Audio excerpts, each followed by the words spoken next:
નિરાંત મહારાજની, પૂજ્ય વાડીરામ મહારાજની. આજે પવિત્ર ભૂમિયા નાના કિલોડા મુકામે માતાજીના નામ સ્મરણના અર્થે મહારાજ શ્રી બાબુરામજી મહારાજ, મહારાજ મીનાબા આજે પોતાના દ્વારે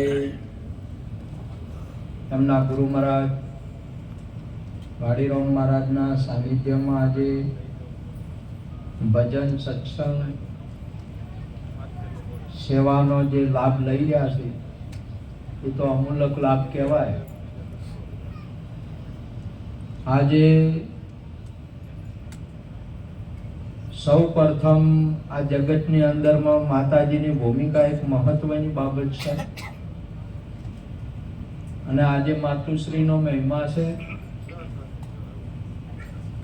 કેમ મહત્વનું છે? આ જગતની અંદરમાં નોભી કમળમાં 4 ચોકીઓ ગુણપતિ આસન ધર્યા, અડગ આસન થીર કરી બેઠા, સેવા સંતોની કર્યા, સાધુભાઈ વિના ભજન કોણ કર્યા.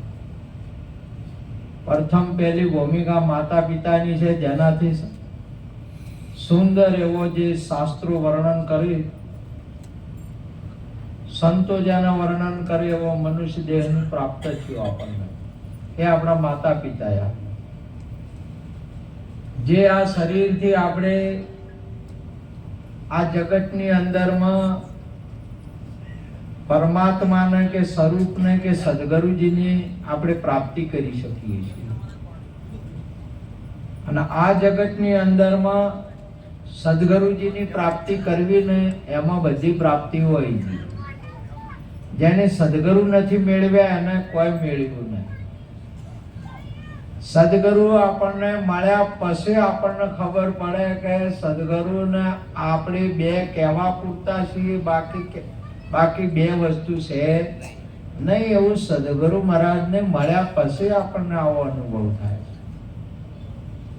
માટે સદગુરુજીનો મહિમા મોટો છે.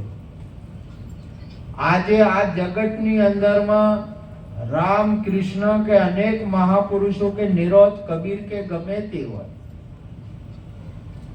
આપ પણ આત્મા સ્વરૂપ છો. એ હોવા છતાં પણ આપણે સદગુરુને માથે રાખ્યા.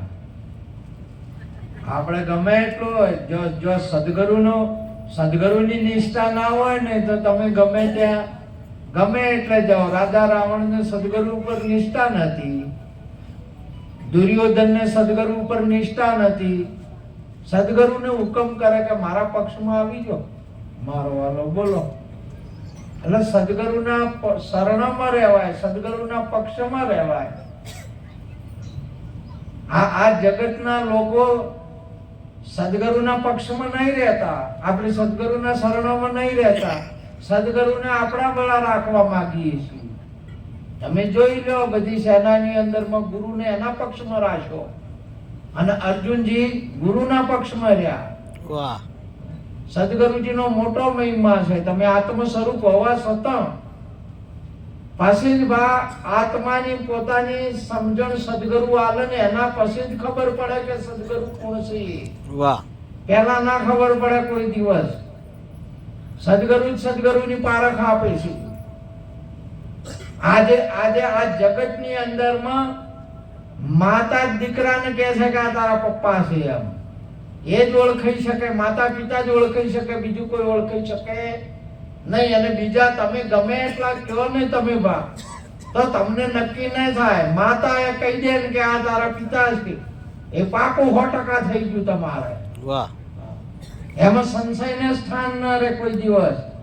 એમ આ જગતની અંદરમાં દુર્વાસા બાપુ કૃષ્ણને કહી દે કે તું પૂર્ણ પુરુષોત્તમ છે, પાકું થઈ ગયું, 100% થઈ ગયું કે પૂર્ણ પુરુષોત્તમ છો. વશિષ્ઠ બાપુ દશરથજીની વાત કરે કે પહેલો રહ્યો તારા રામ છે. હા મારો રામ છે. બોલો આજે ઉગમસિંહ રામદેવ ને કે તું અલગ છે.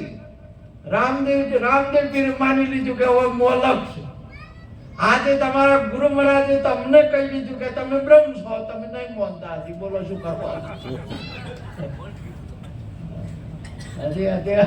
આજે ઠાકર પડે તો તમે ના માનો તો શું કરવાનું કહો? એટલે સુંદર વાત કરી કે ગુરુના વાક્ય ઉપર કોઈ દિવસ અવિશ્વાસ. સુંદર આગળ વાત કનુરામ મહારાજે વાત કરી શ્રદ્ધાની વિષયથી કે એ બધી વાત ઠીક છે, પણ ગુરુની અંદરમાં કોઈ દિવસ સંશય ના. એટલા માટે પ્રીતમ સાહેબ સુંદર એક વાત કરે કે ગુરુ કો દેખે માનવી કરે દે વ્યવહાર, કહે પ્રીતમ સંશય નહીં આ પડે નરક ને મોજા. ગુરુમાં કદી ગુરુને વ્યક્તિ ના મનાય. ગુરુ વ્યક્તિ નહીં, ગુરુ કોઈ ઠામના નહીં, કોઈ ગામના નહીં, કોઈ ભાષાના નહીં.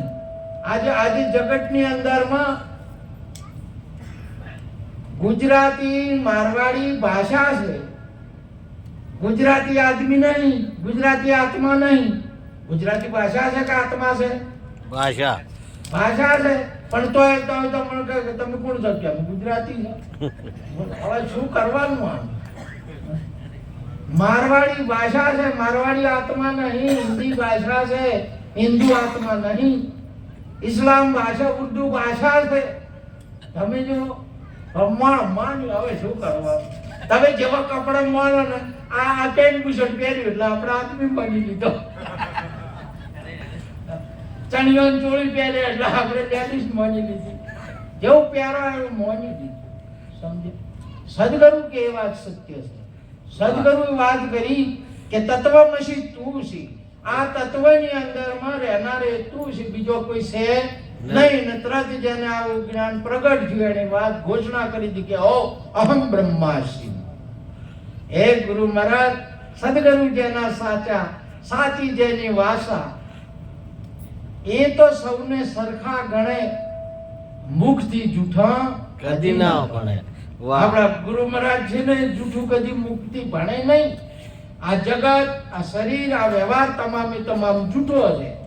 એ સદગુરુ ના ભણે. સદગુરુ પરમ તત્વને પ્રગટ કરે. બસ જમે એક બલોણા વાળી ખાલી ઘીને પ્રગટ કરી નાખે છે. તમે જોવા ગਏ થપ થપ ખાઈ ગમે તેમ તમે બે જોવા બેહો ને ભા, તમે ના જોવા દે અને એની દોનારી આમ કઈ છક લગાવી હાથ મારા ઉપર નો આમ ફેરવી નો કન એક ડોલ ભરી દૂધ કાઢે અને તરત એનો ફેટ આવી જાય.